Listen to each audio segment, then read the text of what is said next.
आज सर्वप्रथम मी कांदिवली मंडळाच्या वतीने सगळ्यांचा आभार प्रकट करतो की सगळे जे भक्त जे आहे ते पूर्ण मुंबई महाराष्ट्र कोणाकोपऱ्यावरून जे आलेले आहे हे जे आम्हाला जे सगळं सहकार्य केलं त्याच्याबद्दल सगळ्यांचा आभार।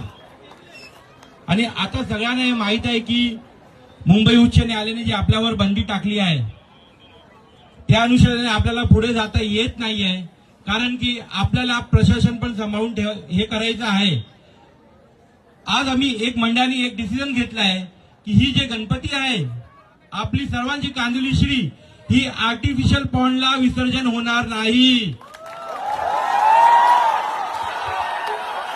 आणि एक तुम्हाला सांगतोय हे लक्षात ठेवा, जेव्हा आपण सगळं मिळून जेव्हा ही बंदी उठेल ही मूर्ती तसेच गाजत वाजत आपण परत निघणार आणि हे मूर्ती मंडळात जाणार आहे, मंडपात परत आम्ही नेतोय। आणि आमच्या मंडळी डिसिजन घेतलंय की आम्ही मूर्तीचं विसर्जन करणार नाही, कारण की आम्ही सांगितलं होता की आम्हाला तलाव उपलब्ध करून द्या आणि हे लोकांनी आम्हाला तलाव उपलब्ध करून दिला नाही, म्हणून आपण गणपती विसर्जन करणार।